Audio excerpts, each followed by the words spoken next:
está en Bristol, que os pregunte varias cosillas, que pertenece a la María Granate, y me ha dicho, prima, me he enterado, ayer por el Twitter me dijo, ¿vas a ir? Hombre, me voy a faltar. Y dice, pues diles que metan más caña al TIP, al TISA, que ese es el verdadero peligro que nos enfrentamos en nuestro tiempo. En la campaña hablaron muy poco o casi nada.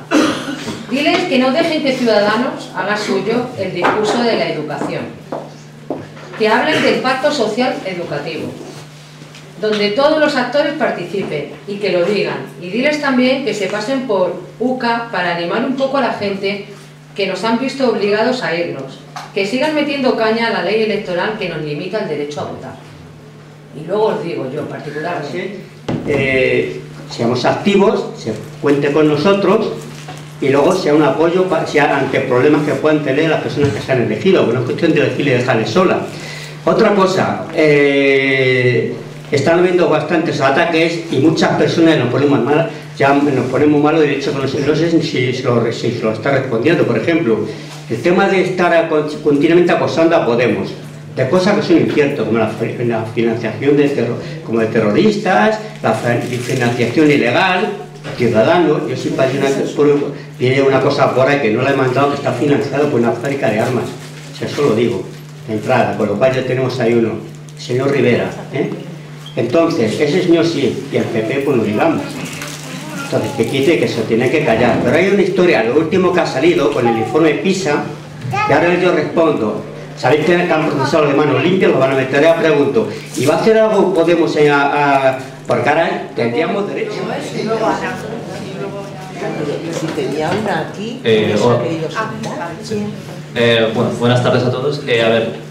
Yo lo que quería decir, a mí me parece muy bien la votación que se está haciendo ahora, porque me parece un jaque al PSOE, un jaque más, para decirle, oye, gira a la izquierda y no te vayas con el acuerdo hecho con Ciudadanos, que realmente es un acuerdo en ninguna parte, porque 130 diputados realmente no pueden gobernar si no se ponen de acuerdo con otro partido, y visto que Podemos no va a vender a sus votantes en ese acuerdo, pues a mí me parece muy positivo. Lo único que temo es que en estos 4 años de legislatura que hemos tenido, el PP ha liquidado prácticamente toda la clase media. Ha recortado educación, ha recortado sanidad más no poder, y prácticamente ha puesto casi la justicia de pago. Entonces, con todo esto aún así ha sacado 7 millones de votantes. Y si volvemos a las elecciones, las encuestas les dan que pueden seguir sacando incluso más votantes de los que ya ha habido. Entonces tenemos un escenario político en España complicado, cuanto menos. Entonces, lo que yo quiero preguntar es, en caso de que se repitan elecciones, de que el PSOE no gire en estos 10 días, viendo que seguramente hoy salga el no al acuerdo con Ciudadanos, si se repiten los resultados que hemos sacado en estas elecciones, ¿qué estrategia? Está bien que sea así. Son más comentarios que preguntas. Hay un compañero que decía no solo tenemos que poner énfasis en el gasto público, hay una parte que tiene que ver con lo que hay que recortar, con gastos que no son necesarios y que hay que recortar. Claro.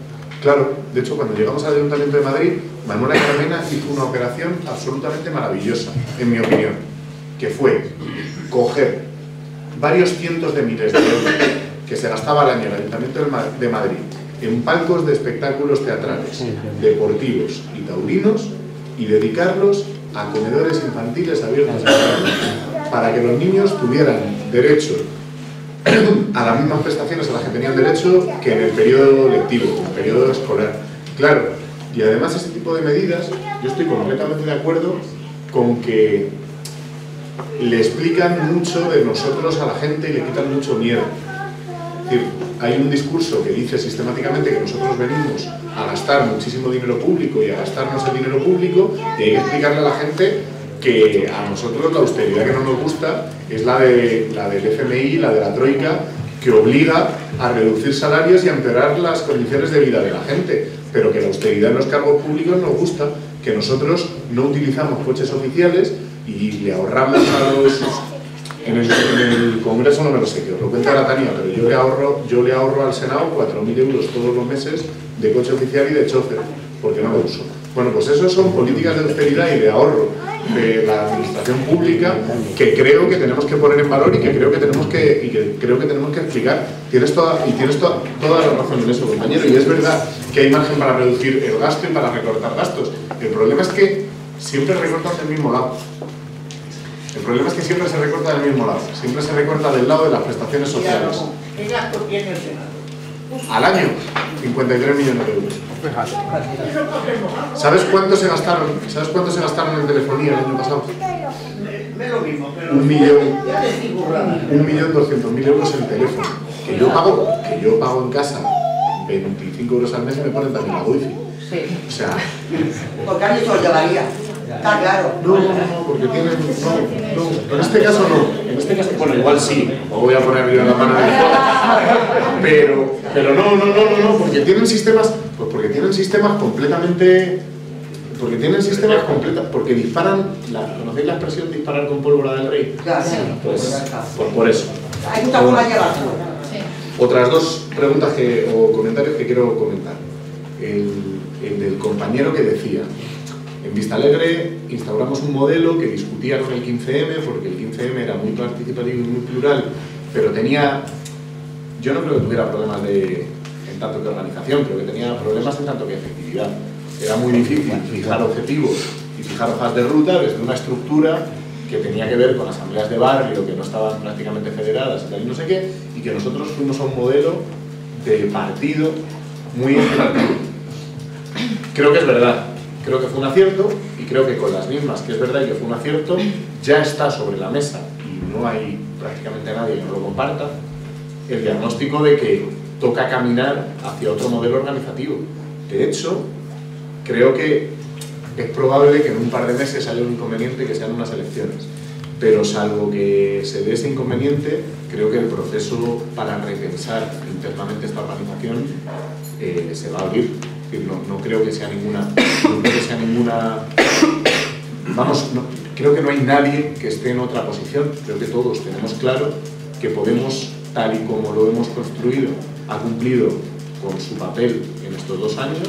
Probablemente tendremos que prolongar este modelo organizativo si hay una repetición de elecciones, porque no da tiempo a eso que Cheni quería matarse en los cordones, pero toca repensar el modelo de organización, y sin entrar en muchas honduras, en particular en sitios como en Madrid. Es evidente que además toca repensar, coser y suturar cosas que no han funcionado bien y que tienen que funcionar mucho mejor, modelos que tienen que ir a incluir a mucha más gente y a expulsar a menos gente de las ganas de participar políticamente. Pero esto creo que luego vamos a discutir mucho los cómo y cómo se articula el modelo nuevo de Podemos, y va a haber mucho debate, pero creo que el diagnóstico de que tenemos que ir a una herramienta más participativa, a una herramienta que forme y mejora sus cuadros, que se preocupe menos de ir al territorio a decir lo que hay que hacer y más de ir al territorio a dar herramientas para que quien está ahí esté formado, que necesitamos un partido con elementos de feminización mayores, o sea, que tenemos una cultura política muy masculinizada que tenemos que plantearnos revertir, que vamos a necesitar otro modelo de financiación para los círculos y otro modelo de financiación para el territorio que permita que haya locales y que haya sitios en los que la gente pueda desarrollar. Bueno, pues todo esto creo que es un proceso de reflexión que hay que abrir. Lo que creo es que si hay elecciones no toca. Creo que si hay elecciones no toca. Si hay elecciones lo que toca es darlo todo en las elecciones. Pero sí creo que sin ninguna duda, en cuanto pasen esas posibles elecciones, si las hay, lo que toca es abrir un periodo de reflexión interna que no es traumático, que no me parece que ponga en discusión todo lo que se ha hecho hasta ahora, sino que me parece que asume que lo que se ha hecho hasta ahora ha cumplido un ciclo, que era el ciclo de construir un referente electoral capaz de conseguir 5 millones de votos, que no es poco. Ahora toca abrir un segundo ciclo y un reto que no es más pequeño, que es el de convertir 5 millones de votos en un movimiento popular capaz de impactar en la política española más allá de las elecciones que se celebran cada 4 años. Creo que ese es un reto organizativo en el que más o menos estamos todos de acuerdo. Bueno, no sé si... creo que sí, creo que estamos todos de acuerdo. Y última, el compañero que decía, hay mucha gente que vota al PP, las encuestas están diciendo... Yo en esto llevo como como 15 días a calzón quitado, lo tengo claro, creo que los periodos de toma de decisiones van a ser muy estrechos y que hay determinadas cosas que las empezamos a decir ya o no se dicen y se quedan en el tintero. Creo que si vamos a las elecciones, a la repetición de elecciones, con la misma composición con la que fuimos a las pasadas, el resultado no se va a alterar mucho. Creo que toca mandar el mensaje de que ha habido 3 fuerzas políticas que han dicho no se puede hacer las cosas de otra manera. La política económica que nos impone la Troika y la política económica de la austeridad es innegociable. Y creo que hay un bloque popular en el que hay fuerzas políticas que tienen 1 millón de votos y 2 diputados, con las que no vamos a compartir un modelo organizativo y con las que no estamos de acuerdo, pero con las que compartimos lo sustancial. Y no tiene sentido que haya 1 millón de votos que tiene 2 diputados en el Parlamento. Tiene sentido que quienes estamos de acuerdo en lo sustancial estemos también de acuerdo en construir una candidatura a las elecciones que pueda superar al Partido Socialista y eventualmente también al Partido Popular. Y además creo que al Partido Socialista le va a salir un grano en el culo muy gordo con el acuerdo con Ciudadanos. Creo que hay mucha gente del Partido Socialista, que no está de acuerdo con que la posición para la gobernabilidad de este país de su partido haya sido un acuerdo con Ciudadanos que defiende la política económica del Partido Popular. Y de la misma forma que en la primera campaña de las elecciones de Obama hubo una campaña que se llamó Republicanos por Obama, que arrastró muchísimo voto y que generó un trasvase de militantes del Partido Republicano que estaban hartos de George Bush hacia las filas del Partido Demócrata apoyando a Obama, toca un movimiento de socialistas por el cambio, toca un movimiento de socialistas por Podemos, y hay gente como Pérez Tapias y hay gente en el Partido Socialista que ya está harta de que su partido someta a sus electores a una claudicación tras otra ante las políticas del Partido Popular, a los que toca decirles, compañeros, aquí estamos para construir una herramienta de futuro juntos que le gane las elecciones al Partido Socialista, porque además cuando le ganamos las elecciones al Partido Socialista y estamos por delante de ellos, les obligamos a girar hacia políticas que no son las mismas que cuando ellos quedan por encima de nosotros. Perdona que te interrumpa, pero entonces, ¿por qué tenemos la mano tendida? ¿Por qué seguimos pensando que podemos pactar con el PSOE? ¿Por qué no direccionamos directamente a elecciones? Porque lo que le seguimos diciendo porque lo que le seguimos diciendo al PSOE, y esto hay que decirlo porque si no seríamos unos sectarios, lo que le seguimos diciendo al PSOE es: si tomáis la decisión de hacer una política diferente, nosotros aquí estamos. Para lo que no estamos es para las políticas del PP. Hombre, hay que dar un margen de maniobra. El PSOE tampoco es un bloque monolítico. Yo creo que en el PSOE, una de las cosas que hay ahora mismo en el PSOE es un debate y un magma interno muy interesante y muy por explotar, que tiene que ver con gente que no está de acuerdo con las decisiones que se están tomando. Es decir, yo creo que en el PSOE hay gente que directamente con Podemos no quiere ir ni a la vuelta de la esquina, y en el PSOE hay gente que nos explica por qué Podemos y el PSOE no están gobernando juntos.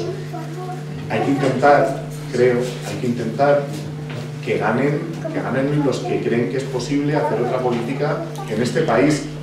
Lo que pasa es que yo creo que ya lo van teniendo muy difícil. Yo creo que los plazos están agotados, y yo no quiero contar rollos. Yo creo que los plazos están agotados, yo creo que no va a haber gobierno.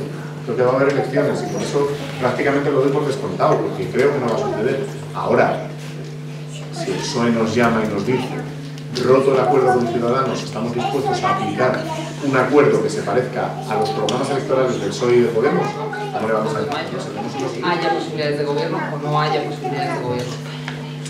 Yo en lo personal comparto un poco tu visión. Están atados, sobre todo está atado su secretario general. Seguimos teniendo la mano tendida. Claro.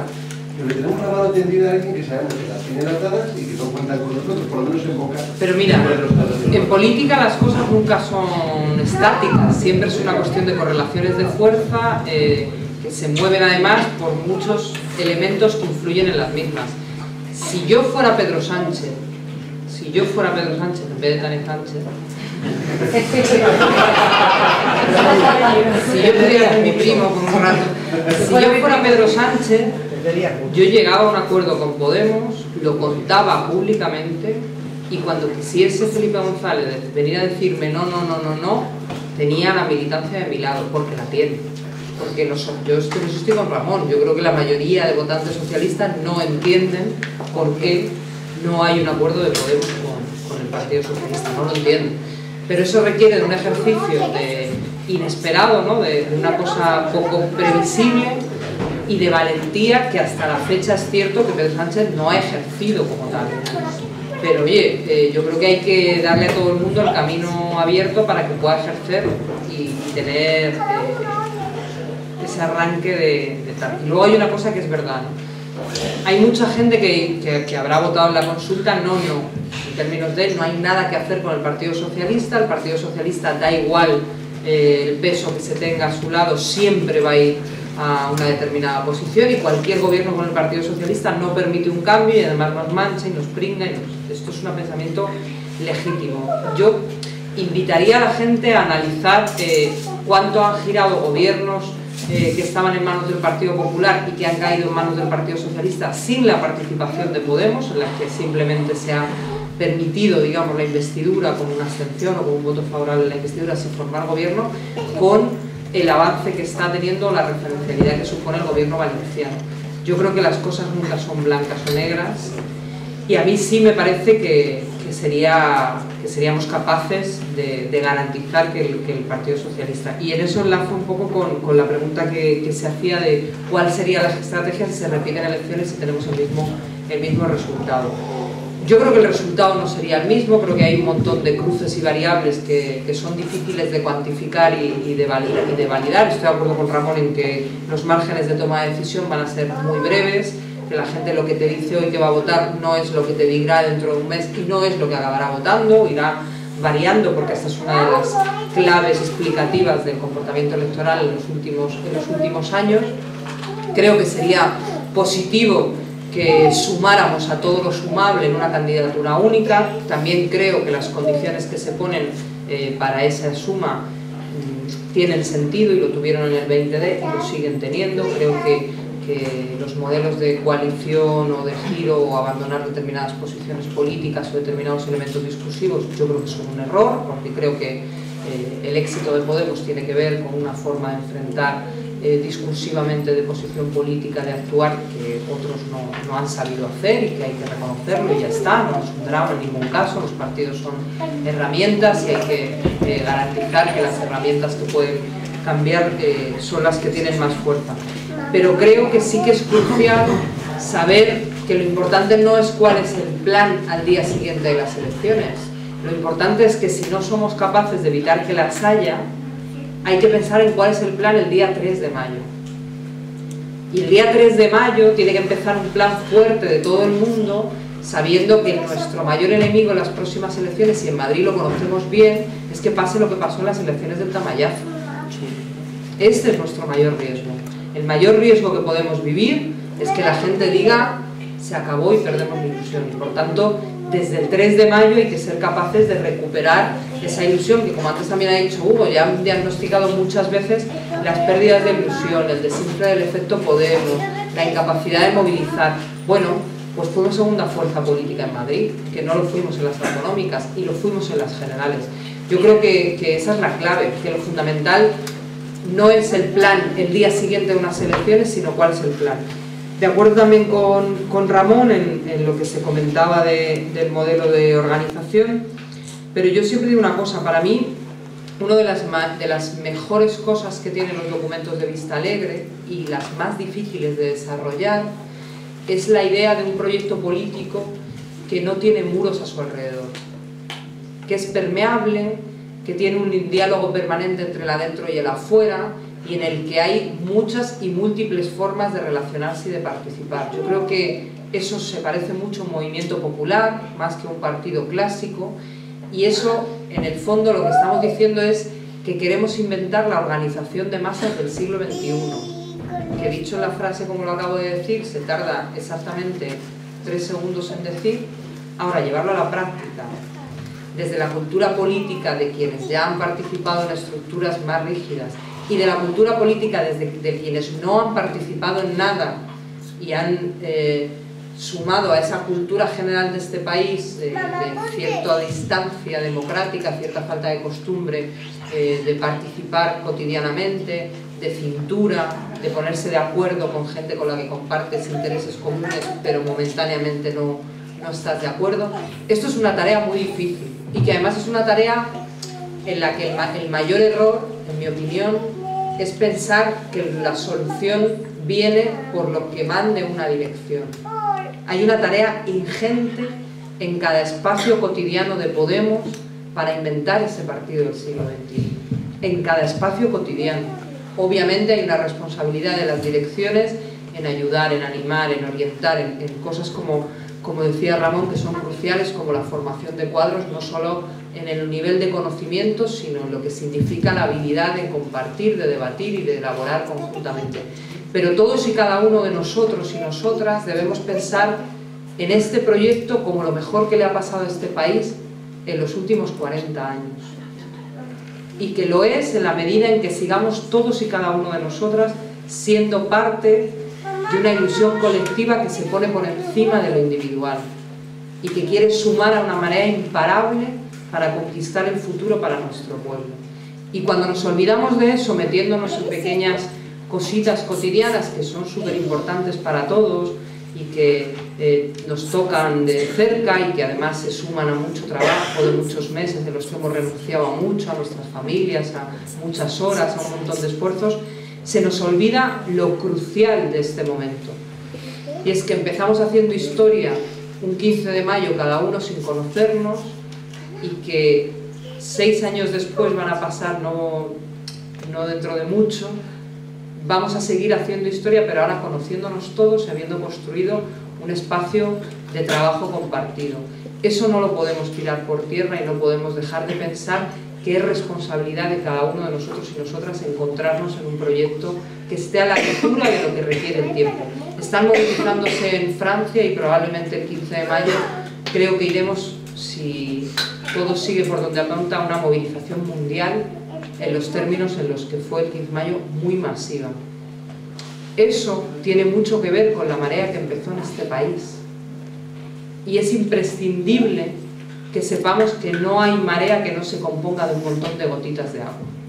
Y por tanto, sí a los grandes debates sobre la ley electoral y el voto en el exterior, y la otra sobre el TTIP. De la primera, es cierto que es difícil meter en la agenda pública el tratado, sobre todo porque como están de acuerdo PSOE, PP y Ciudadanos en la posición que van a tener, que es contraria a los intereses, hay una dificultad grande de meterla, pero creo que hemos hecho grandes campañas y que seguimos dando la batalla con él y seguiremos haciéndolo. Y la segunda cosa, el próximo jueves, te puedes conectar en directo yo creo al Congreso, el próximo martes en el Congreso se debate una comisión a propuesta de Podemos. Se te ha cortado. Se presenta una comisión a propuesta de Podemos sobre el voto rogado, el impacto que ha tenido sobre los derechos fundamentales para los electores que están en el extranjero, con obviamente la voluntad de no solo denunciarlos, sino de recuperar los derechos fundamentales de casi millones de españoles que están en el extranjero, o sea que estamos para ello.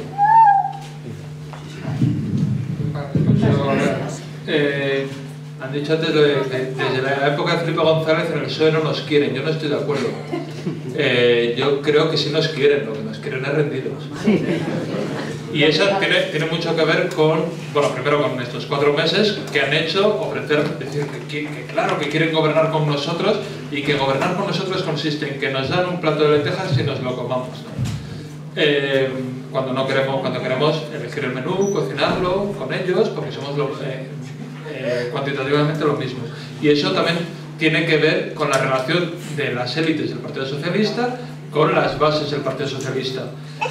¿Por qué nosotros hacemos una consulta interna en la que decimos claramente qué se está votando? Una cosa muy breve que no se ha dicho y por ponerlo de relieve en cuanto al pacto con Ciudadanos, que nosotros como Podemos, y no es inaceptable, no podíamos aceptar, las feministas mucho menos, porque Ciudadanos es un partido muy peligroso, muy agresivo para las mujeres, un partido muy machista. ¿Cómo está intentando deshacer el marco de la violencia machista que tanto le ha costado a las feministas construir, incluso con la prostitución? ¿Cómo quería poner a rentar el cuerpo de las mujeres cuando se dio cuenta que es el segundo negocio ilícito más lucrativo del mundo? No porque quisiera ayudar a las prostitutas a autoorganizarse por sus derechos, no, porque quería el más puro estilo chulesco vivir de las mujeres. O sea que cuidado, por eso por ahí no podemos pasar y en línea roja, yo creo. Y que ya has venido a darnos estas explicaciones. La primera cosa que iba a preguntar tenía que ver con el modelo organizativo, No lo voy a hacer porque la respuesta que habéis dado entre todos me ha parecido no solo satisfactoria, sino estupenda, y me parece magnífico que además por arriba, por así decirlo, que tengáis tan claras las cosas que están ocurriendo. Otra cosa que me gustaría comentar es, tampoco creo que con respecto a Inda haya que entrar agresivamente. Yo creo que el hecho de que esa persona esté diciendo esas cosas es una gran oportunidad que tenemos para poderle contestar, y desde luego no agresivamente. Con respecto a Pedro Sánchez, yo escucho muchas veces a gente que hay a mi alrededor como si existieran dos Pedro Sánchez, ¿no? Uno muy bueno, que está por dentro de ese caparazón que vemos, y otro externo que está siendo manejado, que es el que maneja el de dentro, ¿no? Yo creo más bien que Pedro Sánchez hace lo que hace el representante de un partido, de una institución que lleva durante muchos años defendiendo los intereses de clases que no son las que inicialmente deberían haber defendido. Entonces, bueno, esa organización está así como está, y este señor creo que hace las cosas porque cree realmente en lo que hace.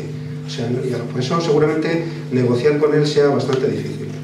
Y luego con respecto a... Hay una cosa que sí me gustaría comentaros, y es que aunque yo estoy pues dentro de Podemos y en otra serie de cosas, a veces tengo la sensación que a nivel comunicativo, y esto os lo comento porque tengáis esa reflexión y nos contestéis, la pregunta sería, a pesar de la situación de dificultad que nos ponen los medios de comunicación, ¿no podemos mejorar nuestra política de comunicación? ¿No habéis dado una pensada a eso? Lo digo porque me ha dado la impresión a veces, como por daros un detalle, de que algunas veces el mensaje básico, el mensaje esencial que queríamos transmitir, se ha perdido, precisamente porque a lo mejor hemos hecho algunos mensajes un poco colaterales en los que sabemos que la prensa se va a focalizar. Entonces tengo a personas que conozco y cercanas a mí, no de aquí, que continuamente me hablan de los otros mensajes que estamos transmitiendo. No sé si esto como reflexión valdría para repensar algún tipo de política de comunicación. Si lo estáis pensando. Vale, muchas gracias. Curiosa. Pero bueno, la verdad es que me congratula, ¿no? O sea, estar en un espacio como este, reflexionando, pues eso, con gente como mi hijo, con gente de mi edad, con gente como este señor que ha sido comunista y que es comunista, estoy segura. Y en ese sentido coincido con Sánchez en la idea de que efectivamente estamos... perdona, Tania Sánchez. Sí, es que me acordaba más de tu apellido porque coincide con el de mi hijo y a veces sufro de anomía. ¿Todo en familia? Sí, todo en familia. Esto, insisto, que es una cosa que me agrada, ¿no? Pero bueno, no quería perder el hilo, quiero decir, porque sí me apetecía señalar o me apetecía mostrar, ¿no? Que comparto, ¿no? Esa idea contigo, con que efectivamente estamos asistiendo seguramente a lo más interesante que nos pasa desde hace muchos años, ¿no? Y eso me agrada. Yo creo que estamos en un momento complicado y difícil. Yo creo que la reflexión que tú nos aportabas tenía que ver con llevarnos un poco a la idea de que esto es un pensamiento dialéctico, que no tiene tanto que ver con quién gana o con quién pierde, porque me decía mi hijo así un poquito por debajo, bueno, total, que vamos a morir con las botas puestas. Y no, pero yo entiendo lo que él dice, ¿no? O sea, que decir, yo también entiendo lo que él dice porque tiene 20 años y está más acostumbrado a ver cómo la política de este país es quien gana y quien pierde y cómo son los tantos y tal, y entonces este va aventajado y el otro y tal. Y yo entiendo que lo que tú nos estás diciendo, y insisto en que estoy de acuerdo, es otra propuesta distinta. Cuando tú decías que en 3 minutos se dice pronto que vamos a cambiar la política o la forma de hacer política de ahora en adelante, es realmente asistir a un tipo de pensamiento revolucionario. Quiero decir, donde se está intentando revolucionar la forma de hacer, de pensar, de instituir, de entender las instituciones, de que lo instituyente tenga que ver con lo instituido, y todo esto es un trabajo y un proceso complicado. Entonces, en ese sentido, pues nada, yo sigo satisfecha y contenta de asistir a este proceso, y bueno, igual que las mareas y el 15 de mayo nos han traído hasta aquí, veremos qué es lo que nos trae haber sido la tercera fuerza votada en las elecciones, haberse encontrado con estos conflictos normales y naturales, quiero decir, del proceso mismo, que hay que ir resolviendo, y a partir de ahí tendremos que seguir avanzando, ¿no? Entonces, bueno, que celebro mucho estar aquí con vosotros y que estaría bien que tuviéramos cada vez más espacios de reflexión donde poder pensar sobre las cosas que nos suceden en la política, que luego inciden directamente. Hola, buenas tardes. Pues a mí me sorprende cómo se os ha escapado comentar un término que ha salido aquí en la sala, y os voy a dar una segunda oportunidad de que lo comentéis. Clase media. A mí ese término me duele y me chirría, incluso me molesta. Creo que es un invento que nunca ha existido, y solo hay una clase trabajadora y una clase privilegiada. El debate, porque da la sensación que el último problema que ha habido, el debate, es un problema organizativo. Yo creo que no. Yo creo que el problema que tenemos en Podemos es un problema político. Y explico. Y voy a leer algunas cosas que durante estos últimos días o semanas, a través del WhatsApp, este sistema moderno, tenían con Irene Montero. Sí, porque a veces la dificultad que tenemos los militantes, pues yo creo que también hay que empezar a hablar en Podemos. Yo creo que es cojonudo porque 140.000, 200.000 hayan participado. Pero aquí se está hablando de espacios de discusión y debate. Y yo discutía con Irene, porque me decía que en estos momentos era fundamental lo que se está haciendo, vamos tirando y tal.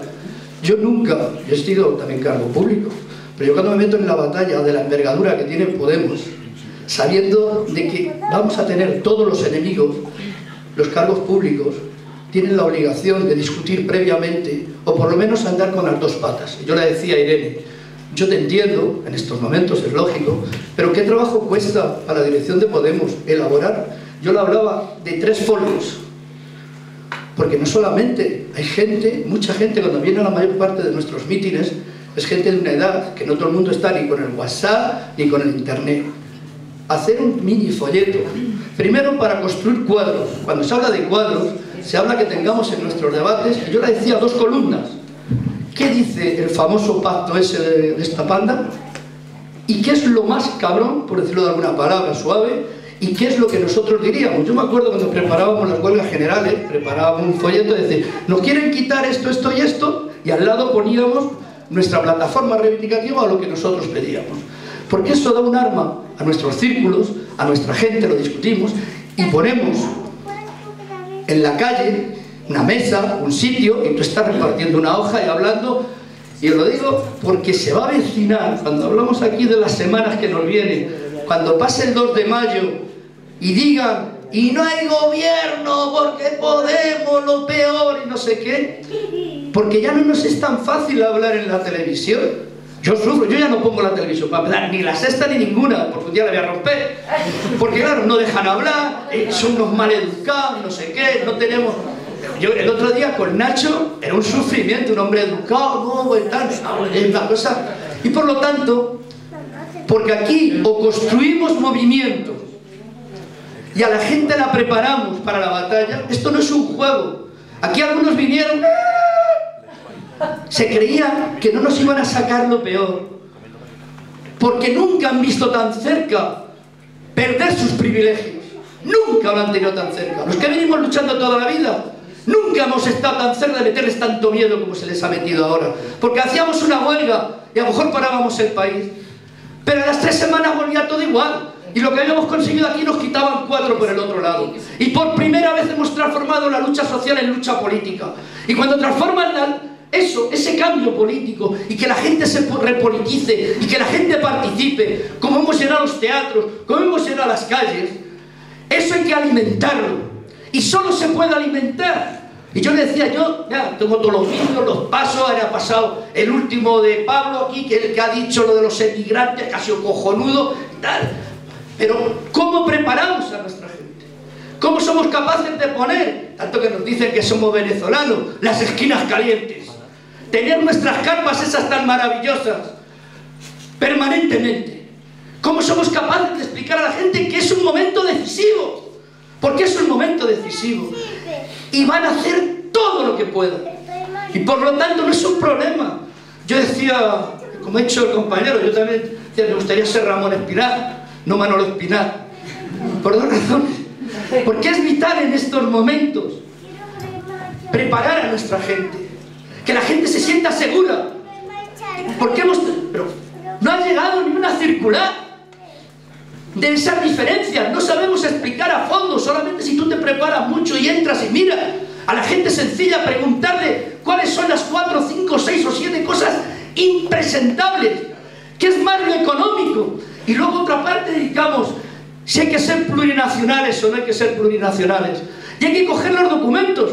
Y ahora me estoy preparando, ya porque ya como tengo tiempo, es los propios estatutos que hubo durante la República. Aquí hubo estatutos, antes no lo hemos inventado ahora. El Estatuto de Andalucía, que se hizo, que era revolucionario, eso hay que sacarlo, y eso se hizo hace muchos años en este país. No lo hemos inventado nosotros, el plurinacionalismo de aquí. Y por lo tanto, y termino, lo que os pido, y lo digo de verdad, igual que cuando te llamé y te dije, es vital, si se hace un plan para la Comunidad de Madrid, ese plan de la Comunidad de Madrid tiene que llegar a nuestro pueblo y decir qué es lo que nos afecta en nuestro pueblo, qué queremos hacer del Manzanares, cómo lo queremos hacer. No basta con ir allí a Villaverde y decir, no, hasta aquí vamos a hacer este plan del río Manzanares, y desde allí para acá, ¿cómo? Y eso lo tenemos que discutir conjuntamente.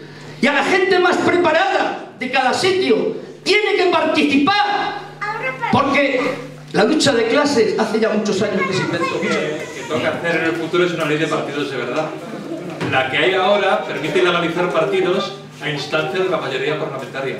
Luego, un partido que sea mayoritario en el Parlamento nunca puede ser ilegalizado, haga lo que haga. O el fiscal, bueno, lo puede instar el fiscal, pero el fiscal lo nombra el gobierno, o sea. Aparte de lo que yo pensara de si hay que legalizar o no al PP, que eso ha hecho cosas como para pensar que muy legal no es esa organización, pero voy a lo que sé. Antes había una cuestión que también Ramón han hablado, yo no, y luego ha vuelto en el coloquio sobre lo que hay que entenderse. Con Izquierda Unida habría más puertas en las que entenderse, de hecho, un aragonesista, por ejemplo, que no tiene nada para crecer. Yo personalmente creo que todos pensamos que hay que entenderse. Yo lo que intentaría es que no nos deprimamos si no se ve un acuerdo, porque en el 20D fuimos sin acuerdo y los resultados fueron muy buenos. Entonces, ojalá nos entendamos, pero ojalá no haya mucho ruido en torno a si nos entendemos o no nos entendemos. Que hablen y ojalá de ahí salga un acuerdo.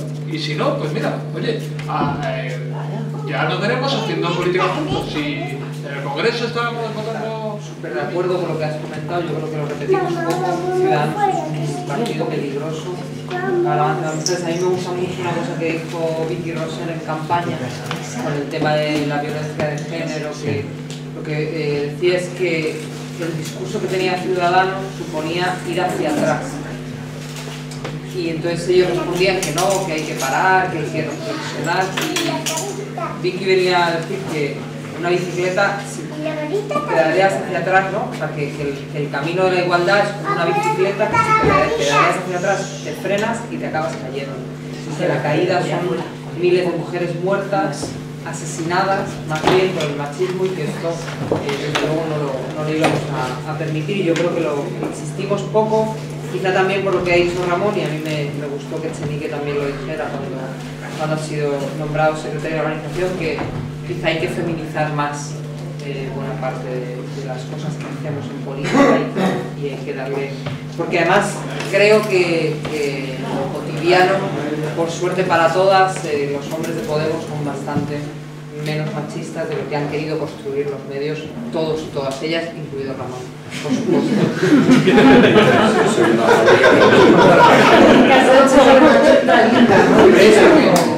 Pero yo estaba, a mí eso sí, que cada vez que Inda habla de machismo, yo sí que lo cogería y lo tiraría. Eso es la poca vez con el tema de la tele, yo creo que se ha dicho 1000 veces en actos públicos, en cursos de formación, y hay que repetirlo. Lo importante de la tele es lo que está al otro lado y no el debate que se produce ahí dentro. Y yo tengo la sensación que si algo ha ganado en credibilidad Podemos, tiene que ver con gente que sale a explicar su posición y a no entrar en un espectáculo que alimenta muchos los audímetros, pero que tiene poco recorrido en cuanto al discurso, ¿no? Y que creo que la capacidad de conectar con lo que le pasa a la gente y de hablar de sus problemas es más importante que quedarte a gusto y mandar a la puta mierda como que ya el tema de la clase media y la clase trabajadora, yo creo que lo importante no es el estudio sociológico de las clases, ni la definición marxista de las clases, en las que estaríamos de acuerdo que no existe una clase media, que hay una clase trabajadora, quien tiene acceso a los medios de producción y quien no. Creo que lo importante de eso es cómo se construyen las identidades colectivas y los proyectos de país. Y este país se construyó en torno a una identidad colectiva que aspiraba a ser una gran sociedad de clases medias a finales del franquismo. Así empezó a construirse, igual que en el resto de Europa en diferentes momentos de su historia. Y que lo crucial de esta crisis es que ha venido a demostrar algo que decía muy poca gente y que la gente lo ha evidenciado, que es que ese relato de construcción de las clases medias que se había hecho en realidad se estaba haciendo sobre el futuro de las nuevas generaciones y que llegaría un momento en que no habría más y que no se podría seguir echando para adelante las condiciones de vida. Yo creo que por eso a mí, y enlazo con lo que se decía del acuerdo del 1.000.000 de votos, creo que para mí lo más importante es construir un relato en torno al futuro colectivo que tenemos como país, desde una lógica que nosotros le hemos dado muchas vueltas, que es las prioridades políticas que nos tienen que mover colectiva e individualmente tienen que ver con la construcción de un país donde merezca la pena recuperar la dignidad de sus mayorías sociales, con el protagonismo de generaciones que os implican en el presente o no tendrán futuro, y en la que la variable partido es la última de las prioridades a las que vamos a construir, porque es la herramienta que facilita todo lo demás. Para mí esta es la clave, y eso, por desgracia, yo espero que en este proceso cambie. Es verdad que los compañeros de Izquierda Unida, con quien sería imprescindible entenderse, a veces invierten la prioridad. Yo creo que hay que hacer todos los esfuerzos por entenderse para que eso no sea así, pero si sigue siendo así es complejo. Y por último, en esta misma línea, yo coincido con que hay muchísimas cosas que no se han hecho bien y que si estuviésemos organizados de una forma más estricta, que no quiero usar una palabra que no sea positiva, estricta no es la palabra tampoco, más articulada, más clásica, más partido, no sé cómo llamarlo para que no suene negativo, porque no es negativo lo que... Es que no es fluido lo que tú planteas. Estructurada. Muchas gracias, Ramón. Menos mal. Casi siempre la capacidad de pasar mensajes, de formar cuadros, tiene que ver con eso, ¿no? Con una mayor estructuración, con que las cosas estén más ordenadas, más estructuradas. Yo estoy segura que si estuviésemos más estructurados y más ordenados con el volumen de ilusión que hemos manejado hasta aquí, seríamos mucho más efectivos y estaríamos a punto de tomar el poder.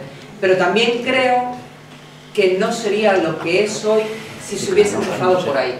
Si hubiésemos dado prioridad a ponerle estructura, lógica, orden, rigor a determinados procesos, no habríamos llegado a tiempo ni habríamos tenido algo crucial, que ha sido la agilidad de romper el tablero y la cintura política a todo el mundo cada minuto, que es lo que ya no puede hacer Pedro Sánchez.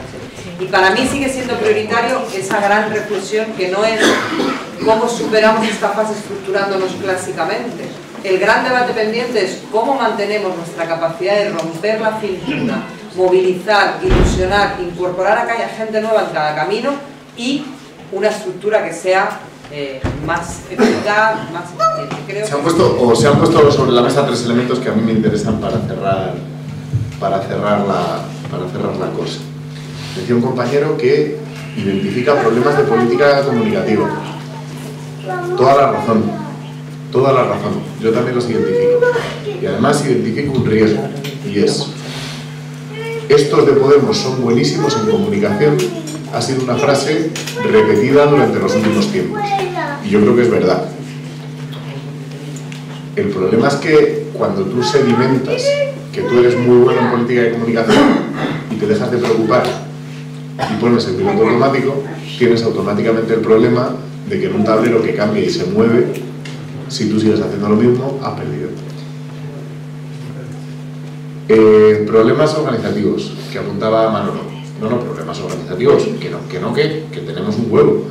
O sea, que sí, que claro que los tenemos. ¿Cómo se resuelven estos dos?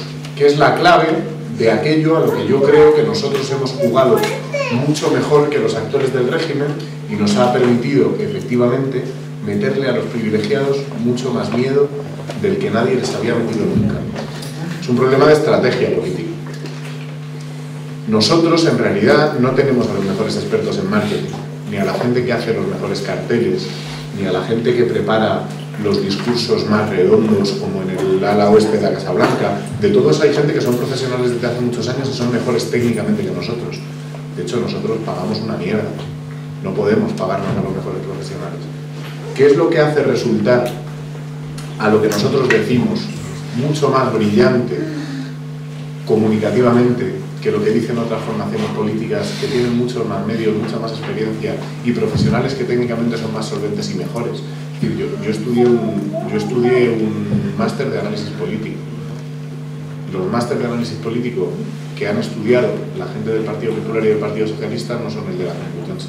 Ellos no tuvieron los profesores que yo tenía, no hicieron el máster que yo hice, no tenían, digamos, las limitaciones que teníamos nosotros. ¿Qué va? Ellos han hecho los másteres de las universidades americanas, técnicamente son mucho más solventes, los programas que utilizan en sus ordenadores son mejores. ¿Y por qué, sin embargo, el producto final es peor? Pues porque la estrategia política cuenta. Porque la estrategia política cuenta. Y porque al final hay una cierta tendencia a creer que en política se puede decir cualquier cosa, que si se dice bien funciona, y es mentira. Y es mentira. Cuenta mucho más lo que estás diciendo que cómo lo dices. Obviamente lo tienes que decir bien. Y tienes que ir, problema también de cómo va el vestido, cómo son las puestas en escena, dónde te pones, cómo enuncias, cómo explicas, cómo de didáctico eres. Todo eso es importante. Pero si lo que estás diciendo es incomunicable, no lo vas a comunicar. De forma que los problemas que se presentan son problemas de estrategia política, no son problemas de comunicación política. Y los problemas de organización que se presentan también son problemas de estrategia política. Y los dos confluyen en una misma cosa, y es: hemos tenido una estrategia política durante 2 años para un contexto que precisamente por nuestra estrategia política y por nuestra irrupción ya no se parece en nada al contexto político de hace 2 años. Se ha movido todo el mapa se ha movido, de forma que necesitaremos una revisión. O sea, es verdad, yo comparto lo que decía Tania, tenemos más cintura que ningún otro actor político, tenemos mucha cintura y mucha capacidad para las curvas y los vaivenes, pero no vamos a poder estar improvisando permanentemente. No vamos a estar permanentemente jugando a tener cintura. En un momento dado tendremos que volver a hacer otra gran sentada y gran pensada colectiva que nos permita fijar rumbo en el nuevo escenario. ¿Y qué ha cambiado? Ha cambiado prácticamente todo. Ha cambiado que un país en el que casi el 90% de la gente votaba a PP y PSOE es un país que ahora solo el 50% vota a PP y PSOE. Y nosotros surgimos y nos montaron el Podemos de derechas, que era Ciudadanos. Y ahora hay varios problemas y varios riesgos. Primero, el de que ya estamos en las instituciones y el de que además hemos construido un partido en el que, para bien o para mal, esto cada uno tendrá su opinión, yo doy la mía. Yo creo que es malo. La mayor parte de sus dirigentes están en las instituciones. La mayor parte de los dirigentes de Podemos son a la vez dirigentes del partido y cargos públicos. Y ahí hay que poner vacunas, porque los parlamentos y las instituciones generan una sensación de normalidad alterada. Lo que a mí me parece normal, el domingo por la tarde, cuando llevo todo el fin de semana hablando con mis amigos y viniendo a un acto y hablando con la gente, es diferente a lo que me parece normal el viernes por la tarde cuando llevo 5 días metido en el Senado.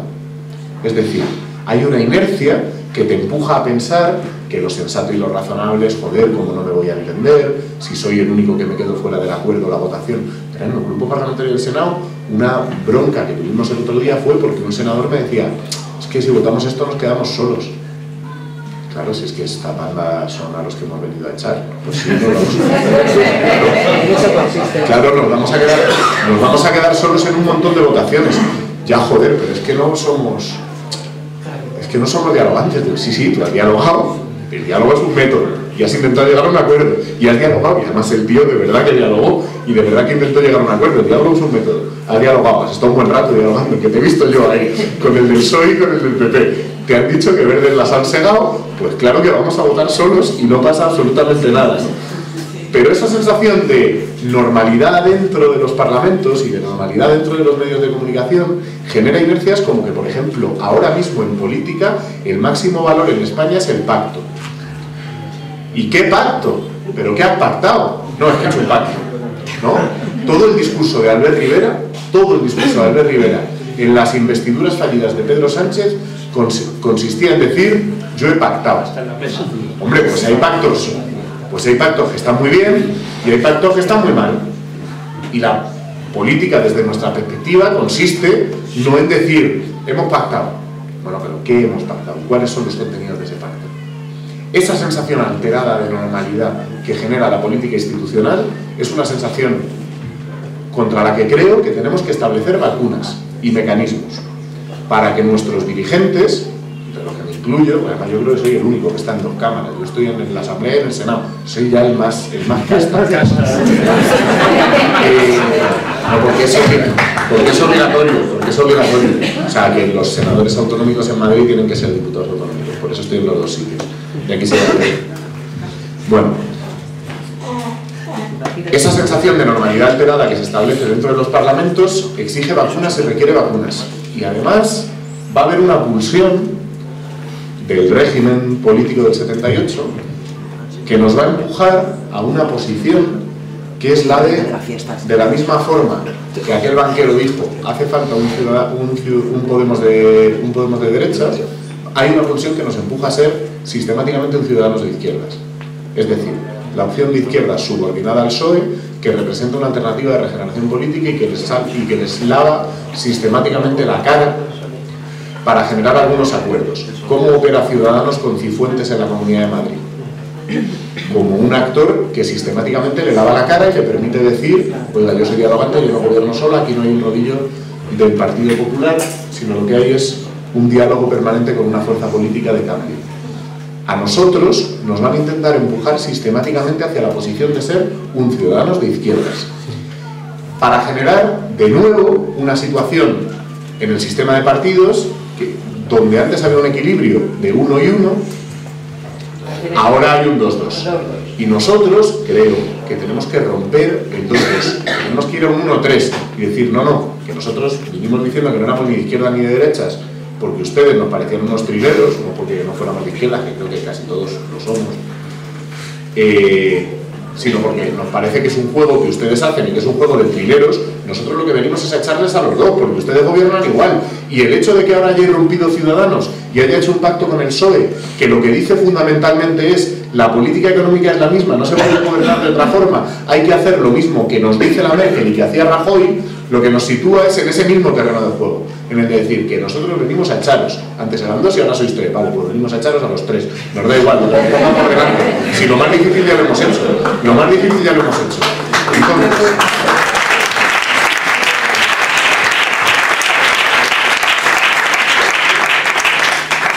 el problema es, ¿tenemos que ajustar nuestra estrategia de comunicación? Sí. ¿Tenemos que ajustar nuestra estrategia organizativa?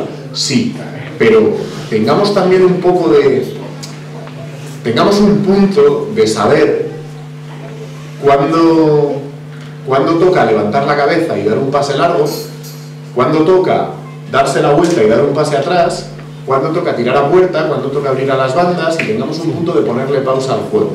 Es decir, yo creo que hay una cosa que Podemos, que es Podemos es una especie de acelerador de partículas, o sea, Podemos es una especie de cosa que hace que en un año te pasen 10, que hace que Claro, que hace que a un sistema político en 2 años le hayan pasado más cosas que en 25, que hace que a un parlamento le hayan pasado más cosas en pocos meses de las que pasaban en legislaturas enteras.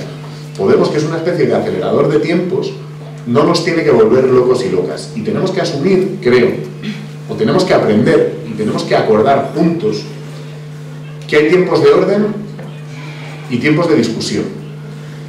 Que hay tiempos en los que toca planteárnoslo todo, y cuando decimos planteárnoslo todo tendremos que ir a un proceso en el que nos planteemos el modelo organizativo de Podemos entero, y en el que nos planteemos si nuestra estrategia política a futuro es la estrategia política de una formación que puede, en una votación, decidir que el mal menor entre el PP y el PSOE y Ciudadanos es el PSOE y Ciudadanos, y que puede abstenerse y facilitar un gobierno, o incluso votar a favor, y que puede jugar un papel sistémico. No sé, son debates que pueden ponerse sobre la mesa y que yo creo que son legítimos, y que es legítimo tener. Y tenemos que tener espacios y mecanismos para discutir de todo. Y eso forma parte de una demanda a la arriba de Podemos, a la dirigencia. A la dirigencia hay que decirle: hacen falta espacios y mecanismos para discutirlo todo. Pero hay una autoexigencia colectiva de todos nosotros que tiene que ser la de también saber aceptar en algunos momentos los momentos de orden. Cuando toca decir: este no es el momento del debate y de la deliberación, este no es el momento de poner sobre la mesa una alteración en la estrategia política, una alteración en la estrategia organizativa. Este es el momento de apretar los dientes y ir a por todas, que vienen otras elecciones. Y cuando pasen las elecciones, abramos el proceso de elección, abramos el proceso de decisión, abramos el proceso de reformulación organizativa y abramos el proceso de debate sobre la estrategia política. Pero ahora lo que toca es apretar los dientes y dejarle a la dirigencia margen de maniobra para que siga volviendo los locos, que es lo que estamos haciendo en los últimos tiempos. Y por supuesto que hay que ir a un proceso de reflexión sobre Podemos, entre otras cosas porque, o sea, que es verdad lo de que no se puede correr y atarte los zapatos a la vez, y es verdad que hay ocasiones en las que nos hemos atado los cordones de un zapato con los del otro y nos hemos tropezado y nos hemos pegado unas hostias con el baño, pero sí es verdad, y que hay cosas que están mal hechas en Podemos, estructuralmente mal hechas, y que hay otras que están muy bien hechas y que hay que poner en valor, y que hay gente que se ha cansado. O sea, que hay gente que participaba en Podemos y que ahora dice: mira, yo voto a Podemos y estoy con Podemos, pero participar en Podemos ha sido un infierno, y hay que facilitar cauces para que la gente tenga ganas de participar en Podemos y para que eso no suceda, y para que la mayor parte de los dirigentes en los territorios y en los pueblos y en las ciudades se sientan cómodos participando en consejos ciudadanos y no sientan que participar en un consejo ciudadano es como una especie de martirio al que te han sometido por el cambio. Quiero decir, todo eso hay que planteárselo, y todo eso todo el mundo tiene que ser consciente de que está ahí. Ahora, en serio, en un escenario en el que probablemente vayamos a ir a unas elecciones el 26 de junio, nos toca en los actos discutir de esto. Creo que no. Creo que lo que toca es apretar los dientes, creo que lo que toca es discutir de las elecciones que vienen, creo que lo que toca es meter un poquito de presión para que se ponga sobre la mesa el debate de si nos podemos entender con Izquierda Unida o no, porque yo creo que para ganar unas elecciones tiene que funcionar la magia, y en estas elecciones, para que funcione la magia, nos tenemos que entender con ese 1 millón de votos que solo tienen 2 diputados, y que cuando pasen las elecciones hablamos del modelo organizativo que yo soy el primero que creo que nos hace falta. Y ya está.